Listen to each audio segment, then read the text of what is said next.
እግር ኳስ በዘመናት ሂደቷ በየትውልድ ቅብብሎሿ እስከ መጨረሻ ድረስ በምትዘክራቸው አንጸባራቂ ኮከቦች ታጅባ ዛሬ ላይ ደርሳለች።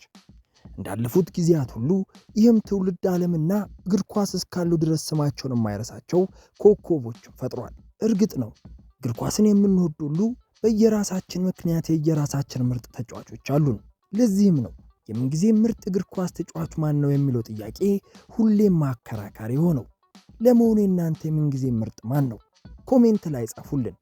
በዚህ ቪዲዮ በእግር ኳሱ ዓለም በምንጊዜ ምርጥነት ከሚጠቀሱ ተጫዋቾች መካከል አንዱ ስለሆነው ሜሲ እናነሳለን። ከዝላታን ምስክርነት፣ ከቶኒ ክሩስ አስገራሚ አስተያየት፣ በተቃራኒ ቡድን ደጋግመው ከገጠሙት ሆዜ ሞሪኒዮ፣ በባርሳ እስካሰለጠነው ጓርዲዮላ ታዋቂ እግር ኳስ ተጫዋቾችና አሰልጣኞች ስለ ሜሲ የተናገሯቸውን አስገራሚ ንግግሮች እንመለከታለን። በዚህ ቪዲዮ መጨረሻ ሜሲ ራሱ በታሪክ ምርጡ ተጫዋች አንተ ነው ወይ ተብሎ ለተጠየቀው ጥያቄ የሰጠውን ለየት ያለ መልስ ታገኛላችሁ። ይህ እግር ኳስ ከ90 ደቂቃ አንድ ጨዋታነት በላይ ነው በሚል ሐሳብ ከሜዳ ውጭ ያሉ የተለዩና ያልተነገሩ ጉዳዮችን የምናነሳሳበት የ90+ የዩቲዩብ ቻናላችን ነው። ለአዝናኝና መረጃ ሰጪ እግር ኳሳዊ ጉዳዮች ቻናላችንን ሰብስክራይብ ማድረጋችሁን አትዘንጉ። አሁን ወደ ቪዲዮ።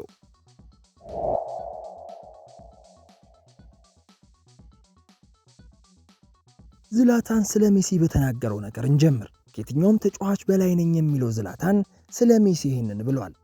ሜሲ እኔ ባሎንዶር እንዳሸንፍ ይፈልግ ነበር። ሁልጊዜ ስንገናኝ የባሎንዶር ምርጫ ሲደርስ አንተን ነው የምመርጥህ ይለኛል። የምርህን ነው ብዬ ጠይቀዋለሁ። አንተ እያለህ እንዴት ነው እኔ ባሎንዶርን የማሸንፈው እለዋለሁ። ፈገግ ብሎ አንተ እኮ ዝላታን ነህ፣ የማታሸንፈው ነገር የለም ይለኛል። ሳስበው ሜሲ ራሱን በደንብ የሚያውቅ አይመስለኝም። በእግር ኳስ ላይ የፈጸማቸውን ጀብዶችን እንደ ኖርማል ነው የሚመለከታቸው። ከእርሱ በፊት በእርሱ ጊዜም ሆነ ከእርሱ በኋላ ያሉ እግር ኳስ ትውልዶች እርሱ የፈጸመውን ግማሹን እንኳን መፈጸም እንደማይችሉ አያውቅም። ሜሲ ጡንቸኛ አይደለም። ብዙ ትሬኒንግ ሲሰራም አትመለከተውም። ምግብ ላይም የሚያስገድደው የለም። የፈለገውን ይበላል። እጅግ ከባባድ ከሚባሉ ግጥሚያዎች በፊት ሎከሩ ጋር ፈታ ብሎ ተቀምጦ ከቡድን አጋሮቹ ጋር እየሳቀ ያዋለው። ከዛም በጨዋታዎቹ ላይ ጎል አስቆጥሮ የጨዋታው ኮከብ ተብሎ ከሜዳ ይወጣል። ሜሲ የማይቻሉ የሚመስሉ ነገሮችን ያቀለለ ተጫዋች ነው። እኔ ከየትኛውም እግር ኳስ ተጫዋች በላይ ነኝ። ነገር ግን ሜሲ በታሪክ ምርጡ እግር ኳስ ተጫዋች ነው።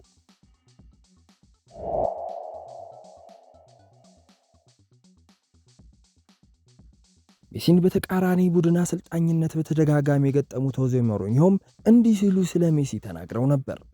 ሜሲን በፍጹም አልጠላውም፣ ነገር ግን ከእርሱ ጋር ጨዋታ ሲኖረን የምንጠቀመው ስትራቴጂ ነበረኝ። ሜሲን ሆን ብሎ ማናደድ።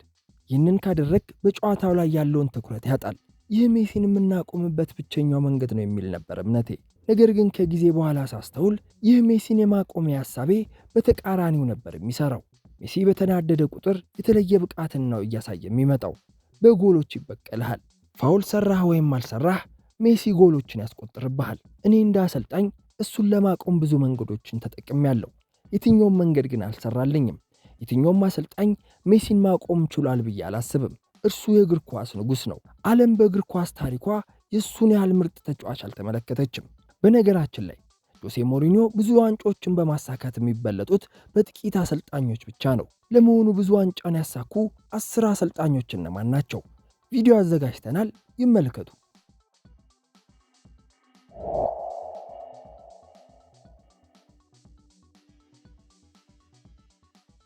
ሮድሪ ከ2024 የባሎንዶር አሸናፊነት በኋላ ሽልማቱን አስታኮ ስለ ሜሲ እንደዚህ ብሎ ነበር።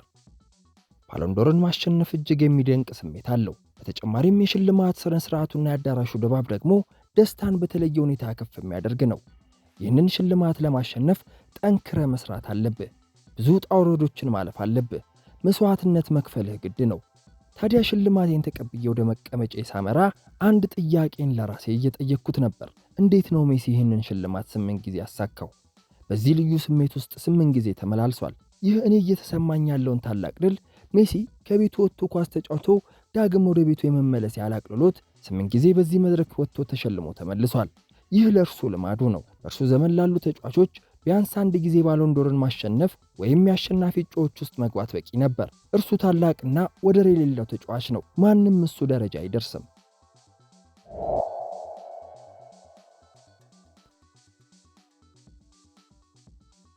ማርኮ ቬራቲ ስለ ሜሲ የዓለም ምርጥነት ማወቅ የሚፈልግ ሰው ማንን መጠየቅ እንዳለበት እንዲህ ሲል ነግሮናል። በ2013 የሻምፒዮንስ ሊግ ሁለተኛ ዙር ጨዋታ ባርሳን ስንገጥም ሜሲ ጉዳት ላይ እንደሆነ ጭምጭምታዎችን ሰምተን ነበር። አሰልጣኛችንም በመቀየሪያ ክፍል ውስጥ የጠየቀን ብቸኛው ጥያቄ በባርሴሎና አሰላለፍ ውስጥ ሜሲ መኖሩን የሰማነው ነገር መኖሩን ብቻ ነበር። ይህ ጥያቄኛ የተጫዋቾችም ነበር። እኔም በውስጤ በጨዋታው ሜሲ እንደማይሰለፍ ተስፋ ሳደርግ ነበር። ወደ ሜዳ ገባን። ሜሲ ከቋሚ ተጫዋቾች ጋር አልነበረም። ጨዋታው ተጀምሮ ቀድመን ግብ አስቆጥረን መምራት ጀመርን። ነገር ግን በመሃል ሞቅ ያለ ደጋፊዎች ጩኸትና ፉጨት ሰማው። ጎል የተቆጠረ ነበር የሚመስለው። ዘወር ብዬ ስመለከት ሜሲ እያሟሟቀ ነው። አሁን እድል ከኛ በተቃራኒ ልታመራ እንደሆነ ገባኝ። የቡድን አጋሪ ሉካስ ሞራ ወደ እኔ መጥቶ ጎል ያገቡ እኮ ነው የሚመስሉት አለኝ። አታይም እንዴ ሜሲ እየገባ እኮ ነው ብዬ መለስኩለት። ሜሲ ገባ። ከዛም ድንቅ ኳስ አሲስት አድርጎ ጨዋታው ባቻ ውጤት ተጠናቀቀ። ከዳኛው የመጨረሻ ፊሽካ በኋላ ወደ ዝላታን ሄጄ እግር ኳስ ለሜሲ ቀላል የሆነው ለምንድን ነው ስል ጠየቅኩት። ዝላታንም መልሱ ራሱ ጥያቄ ነው የሚል የማረሳውን መልስ መለሰልኝ። ሜሲ የእግር ኳስ ታላቁ ተጫዋች ነው። ይህንን ማረጋገጥ የሚፈልግ ሰው አጥቂዎችን ሳይሆን ተከላካዮችን ይጠይቅ።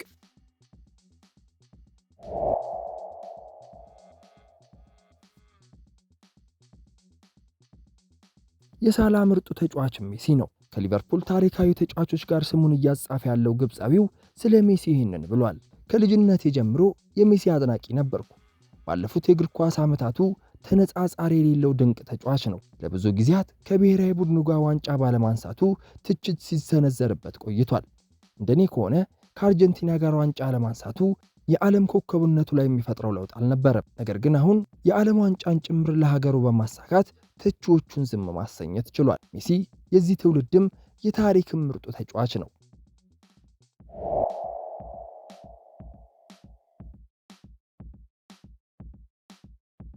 ቶሬስ ሜሲ በእግር ኳስ ዓለም ላይ ያለውን ከባድ ተጽዕኖ በአትሌቲኮ ማድሪድ ቆይታ ወቅት ከታዘበውና ከአሰልጣኙ ዲያጎ ሲሞኔ አንጻር እንዲህ ሲል ገልጾት ነበር።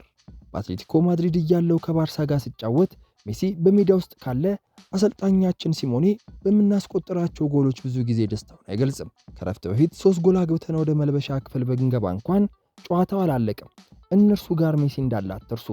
ከተዘናጋችሁና ከፈቀዳችሁለት የማትጠብቁትን ነገር ያደርጋል ይለን ነበር። ነገር ግን ሲሞኔም እኔም ሆንኩ ሌሎች ተጫዋቾች የምናውቀው አንድ እውነት ሜሲን ማቆም እንደማይቻል ነው። እርሱ ምን ማድረግ እንዳለበት እንኳን እንድታስብ እድሉን አይሰጥህም። ከሰኮንዶች ባነሰ ዕድሜ አታሎ ያልፋል። ለቡድኑ ተጫዋቾቹ የሚያቀብላቸውን ኳሶችንም ተመልከታቸው። ለምን ጊዜ ምርጡ እግር ኳስ ተጫዋችነት የሚደረግ ሩጫ ያለቀለት ነው። ሜሲ ከተከታዮቹ በረጅም ርቀት ነው የሚመራው። ያለምንም ጥርጥር ሜሲ የምን ጊዜ ምርጥ ተጫዋች ነው። ቶሬስ ከሞት የተረፈበትን አጋጣሚ ታስታውሳላችሁ? ከዚህ በፊት 10 ከሞት ለጥቂት ያመለጡ እግር ኳስ ተጫዋቾችን ቪዲዮ አዘጋጅተን ነበር። ለመመልከት ሊንኩን ዲስክሪፕሽን ላይ ማግኘት ትችላላችሁ።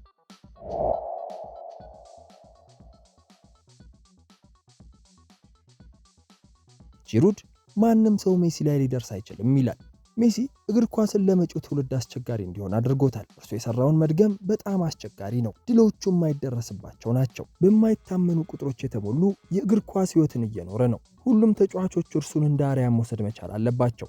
የእርሱን የሜዳ ላይ ቁጥሮች ትንሽ እንኳን ለመድረስ እንዲሞክሩ መክራለሁ። ነገር ግን የእርሱ ብቃት ላይ ለመድረስ ከባድ ነው። እርሱ ላይ ለመድረስ መሞከር ራስን እንደ መግደል ነው የምቆጥረው።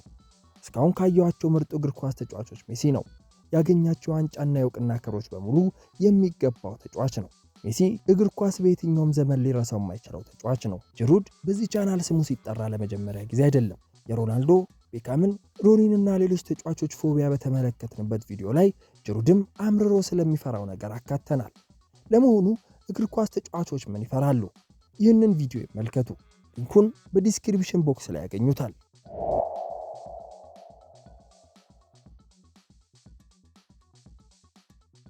በቼልሲ ቤት የሚገኘው አርጀንቲናዊ ኤንዞ ፈርናንዴዝ ስለ ሜሲ ለልጁ እንዲህ ብሏት ነበር።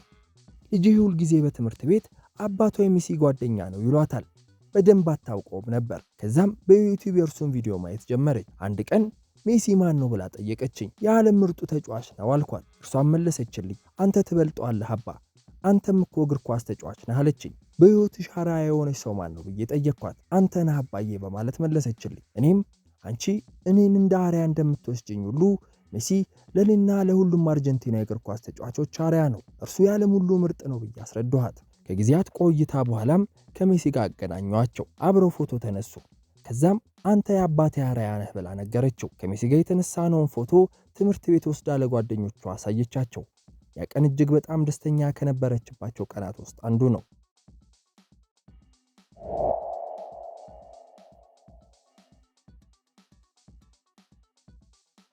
ሪያን ጊግስ በ2011 የባርሳና የዩናይትድ የሻምፒዮንስ ሊግ ፍጻሜ ጨዋታ ይህ ትውስታ አለው።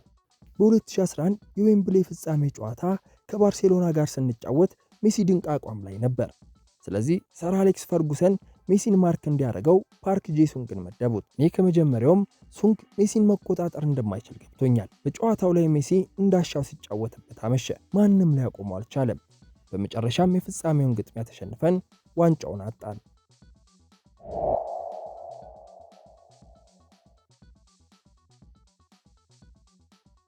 አልቬዝ የሜሲ ምርጥነት ከሜዳ ውጭም ነው ይለናል። እስኪ ዳኒ አልቬዝ ስለ ሜሲ በአንድ ኢንተርቪው ወቅት የተናገረውን እንመልከት። ብዙ ያገለገልኩት የልጅነት ክለቤ ባርሴሎና ከዳኝ፣ ጓደኞቼም ከዱኝ። ነገር ግን በእስር ቤት ሳለው ካገዙኝ ጥቂት ሰዎች መካከል አንዱ ሊዮኔል ሜሲ ነው። በፍርድ ቤት ሂደት ያገዙኝን 2 ጠበቆች ክፍያ የከፈለልኝ ሜሲ ነበር። መጀመሪያ ላይ በዋስ ወጣ ክፍያውን የፈጸመልኝ ሜሲ ነው። ሜሲ ሚዲያ ላይ ብቻ መልካም መስሎ የሚታይ ተጫዋች አይደለም። ከሚዲያ ውጪ ህይወቱም እጅግ ድንቅ ነው። ሌሎች ምንም ቢሉም ለኔ የምንጊዜው ምርጥ እግር ኳስ ተጫዋች ሜሲ ነው። ቢሊዮን ዶላሮች በሚታፈሱበት እግር ኳስ ሞልቶ ከተትረፈረፈ ሀብት ወርደው እርዳታን እስከ መጠየቅ የደረሱ እግር ኳስ ተጫዋቾችም ይገኛሉ። በዚህ ቪዲዮ 10 ድህነት ውስጥ የተዘፈቁ እግር ኳስ ተጫዋቾችን ተመልክተናል። ሊንኩን በዲስክሪፕሽን ቦክስ ላይ ያገኙታል።